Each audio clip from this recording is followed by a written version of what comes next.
कहते हैं आपके बंधनकारी शर्तें नहीं होंगी, जो फसल होगी, जो कंपनी कॉन्ट्रैक्ट फार्मिंग में आएगी वो करेगी। एक बात।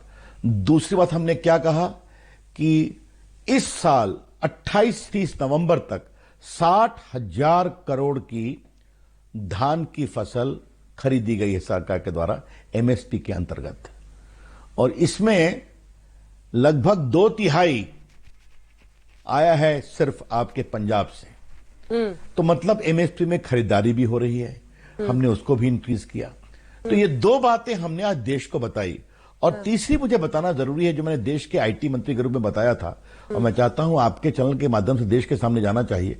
हमने एक नेशनल एग्रीकल्चर मार्केट डिजिटल बनाया है, जिसमें 1000 मंडियां 21 राज्यों की रजिस्टर हो गई हैं, जिसमें लगभग 1,68 लाख किसान रजिस्टर हुए हैं और लगभग 1.5 लाख व्यापारी रजिस्टर हुए हैं, और अब तक 1,15,000 करोड़ का उस पर व्यापार हुआ है फसलों को बेचने का।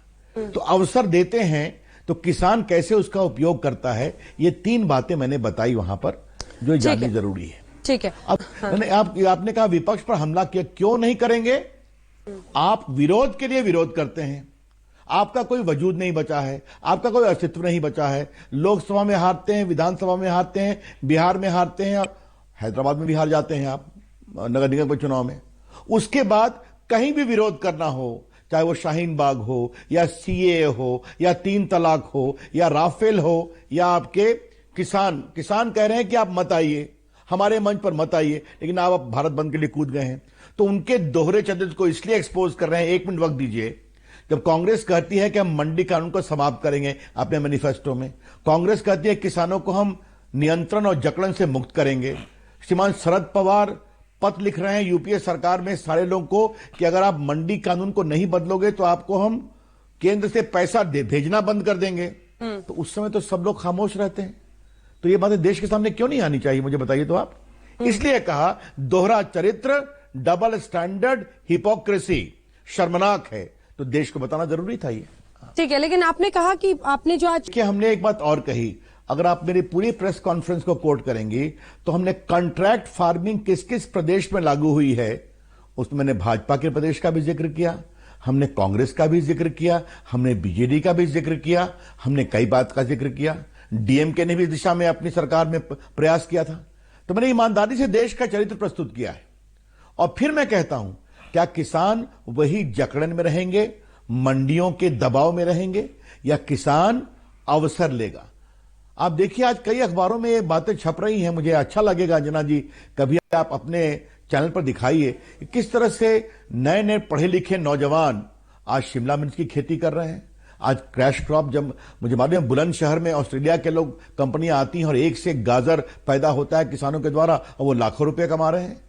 तो भारत के किसान, हमने ये भी कहा कि अमरिंदर सिंह पेप्सी के एक बड़े फ्रेंचाइजी के कार्यक्रम में कैसे गए थे पिछले साल पंजाब में।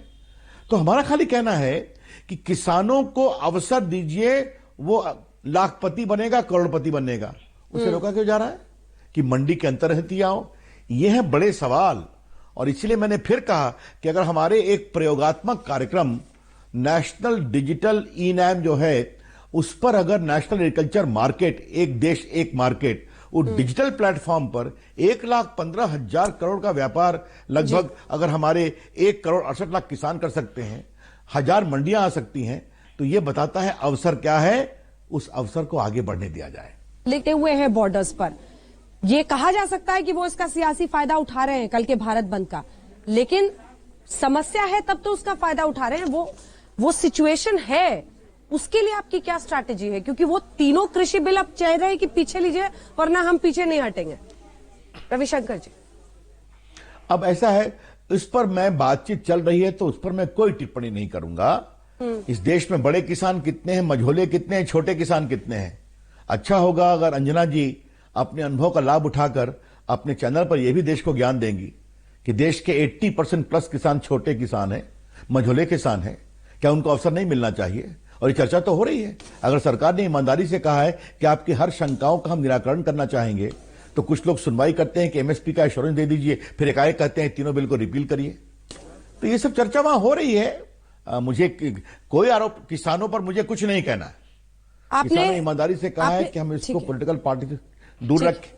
ठीक है जी, आपके प्रेस कॉन्फ्रेंस से ही मैं तमाम बातें निकाल रही हूँ सर। आपने कहा, शरद पवार ने कहा था कि 6 महीने में खत्म हो जाएगी एपीएमसी एक्ट। मंत्री थे, देश के सारे सीएम को चिट्ठी लिखी थी, डॉक्यूमेंट्री एविडेंस के सामने, मैं देश के सामने ये तमाम बातें रख रहा हूँ। आपने फिर मुलायम सिंह को भी लिया, लेकिन मैं शरद पवार पर स्पेसिफिक सवाल पूछ रही हूँ। ऐसे कई फैसले हैं आपकी सरकार के जिसका शरद पवार ने समर्थन किया। आपको लग रहा है इस मुद्दे पर वो भी सरकार को कटघरे में खड़ा कर रहे हैं, पॉलिटिक्स कर रहे हैं शरद पवार? देखिए, आज मैं शरद पवार एक वरिष्ठ नेता, मैंने उनकी इज्जत भी की। और आप जो मेरी प्रेस कॉन्फ्रेंस की बात करें, मैंने उसमें क्या कहा था, वो बहुत सम्मानीय है। 4-5 बार मुख्यमंत्री रहे हैं, वर्षों केंद्र में मंत्री रहे हैं, और वो सुधार के पक्षधर मैं जानता हूं। इसलिए मैंने उनका पूरा, आज भी चिट्ठियां मेरे सामने हैं जो मैंने प्रेस में प्रस्तुत किया था। और मैं, बड़े पत्रकार हैं देश का, उसके इंटरव्यू में उन्होंने क्या कहा था 2005 में कि 6 महीने में मंडी एक्ट खत्म होगी, एग्रीकल्चर प्रोड्यूस मार्केट एक्ट, और जो नहीं सुधार करेंगे उनका हम फाइनेंशियल ग्रांट बंद कर देंगे। उस समय तो उनकी सरकार बिना प्रधानमंत्री के अनुमति के उन्होंने कहा होगा क्या? और जिस समय 2005 में इंटरव्यू में ये बात कह रहे हैं, आप याद करिए, उनकी सरकार के साथ सारे खड़े थे जो आज विरोध कर रहे हैं। क्या कांग्रेस पार्टी, क्या टीएमसी, क्या लेफ्ट पार्टीज, क्या मुलायम सिंह यादव, क्या लालू प्रसाद की पार्टी, क्या ममता जी की पार्टी, सभी खड़े थे ना जो आज विरोध कर रहे हैं। तो वो तो इस सीमा तक जाने को तैयार थे कि अगर सरकार अपने मंडी कानूनों में सुधार नहीं करेगी तो हम आपको वित्तीय सहयोग देना बंद कर देंगे। तो वो तो इस सीमा तक चले गए थे। हमने तो ऐसा कुछ नहीं कहा है। तो फिर आज जब वो विरोध करने लगते हैं तो ये हमें आश्चर्य लगता है कि कहीं ना कहीं तो राजनीति में एक नैतिकता होनी चाहिए, एक स्टैंड होना चाहिए। और ये बड़े सवाल मैं कहूंगा, क्योंकि आपका चैनल देश भर में देखा जाता है, हमारे किसानों को नए विकास के अवसर मिलने चाहिए कि नहीं मिलने चाहिए? हमारे किसानों की आमदनी बढ़नी चाहिए कि नहीं बढ़नी चाहिए? या वही मंडी, वही कुछ बिचौलियों की जकड़न, वही जब वो कहेगा तो वही पौध लगाएंगे जो वो चाहेगा, या ऐसे ही करना है? ये है बड़े सवाल। और देखिए, हमने आज एक बात और विस्तार से कहा, लगभग लाखों लोगों से कंसल्टेशन हुआ है, डिजिटली हुआ, बिकॉज कोविड के कारण। कई दर्जनों कमिटियों ने रिपोर्ट किया। आप याद करिए कि जब हम लोग इस कानून को लेकर के आए थे तो स्वामीनाथन जी से सवाल पूछा गया तो उन्होंने कहा, all these are step in the right direction. तो ये तो वर्षों से चल रहा है। और आप जान लीजिए, भारत का किसान नरेंद्र मोदी जी पर विश्वास करता है और हमारी सरकार पर विश्वास करता है। इसलिए हम जीतते हैं, बार बार जीतते हैं। और उनको लगता है, और देखिए एक बात और, एक मिनट मैंने और बता दूं, सिर्फ यही काम नहीं किया हमने। देश में 10 करोड़ किसानों के अकाउंट में लगभग 1 लाख करोड़ रुपया भेजा है कि नहीं भेजा? अभी तक भेज रहे हैं 2,000 रुपया एवरी 3 मंथ्स, 6,000 रुपया, ताकि वो बीज ले, बाकी ले। ये सीधा उनको किया कि नहीं किया है? किसानों के लिए फसल बीमा योजना आई है कि नहीं आई है? किसानों का मानधन का कार्यक्रम हमने किया है कि नहीं किया है? तो सिर्फ यही नहीं, कानून नहीं, किसान स्वावलंबी बने, इसके लिए हम लाखों करोड़ उनके अकाउंट में भी भेज रहे हैं। ये भी किसान देख रहा है। ठीक है, हमारी नीयत बहुत साफ है, ये हम कहना। मोदी विरोध का मौका देख रहा है इसमें विपक्ष, ये आरोप लगाया है आपने। जी, मुझे इसका जवाब अच्छा किया आपने सवाल किया। राजनीति में आप अपना स्वार्थ रखिए, इस पर मेरी कोई आपत्ति नहीं है। लेकिन एक नई पॉलिटिक्स हम देख रहे हैं कि आपने जब मुख्यमंत्री बनते हैं तो आप भी वही करते हैं। आज अखिलेश बाबू जी ने गिरफ्तारी का स्वांग रचा। उनके पिताजी ने स्टैंडिंग कमेटी में कहा था बिल्कुल मंडी समाप्त करो, किसान परेशान होता है। किसान नेता रहे मुलायम सिंह जी, बड़े नेता हैं। टीएमसी के लोगों ने, अकाली के लोगों ने भी स्टैंडिंग कमेटी के सामने एग्रीकल्चर की सारी बातें कही हैं।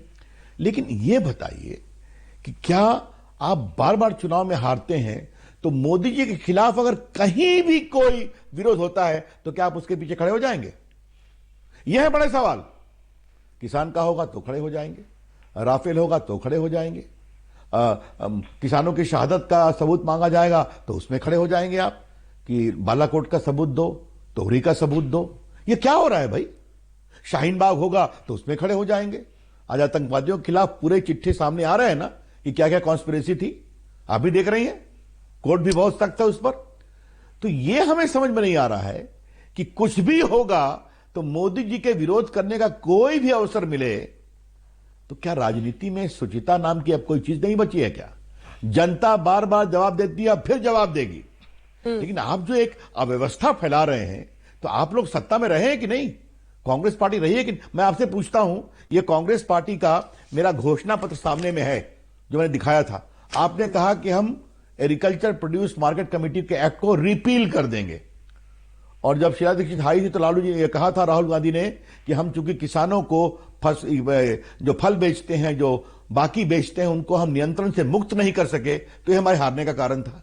ये पूरा प्लानिंग कमीशन की रिपोर्ट मेरे सामने है, मनमोहन सिंह की सरकार में, जो 10 में 11 में रिपोर्ट देती है कि अगर किसानों की आमदनी को बढ़ाना है तो कृपया कर करके आपको ये खोलना पड़ेगा। तो क्या मनमोहन सिंह की अनुशंसा के बिना उनके अंतर्गत का प्लानिंग कमीशन ये रिपोर्ट दे रहा था? तो ऐसा नहीं है कि चिट्ठी शरद पवार ने कोई कैजुअल, ये सुविचारित सोच थी और ठीक सोच थी। 10 साल आपने फॉलो किया, तो आप में हिम्मत नहीं थी, आप उसको कर नहीं पाए। नरेंद्र मोदी एक लोकप्रिय, जनता के द्वारा चुने हुए प्रधानमंत्री हैं, उनमें हिम्मत है, जनता के किसानों के विकास की चिंता है। तो क्या ये मतलब मुझे समझ में नहीं आता है। इसीलिए देखिए, जितने लोग विरोध कर रहे हैं, राहुल गांधी की सरकार रही है, कांग्रेस पार्टी 58 साल सत्ता में रही है, आपके सपा उत्तर प्रदेश में सत्ता में रही है, बाकी लोग सत्ता में रहे हैं, शरद पवार तो मत पूछिए, कई बार मुख्यमंत्री रहे हैं। तो फिर भी विरोध के लिए आप आ जाएंगे इस स्तर पर? माननीय मैंने आज कानून ये मंत्री शब्दों जी का प्रयोग किया था, जी, शर्मनाक दोहरा चरित्र। ठीक है माननीय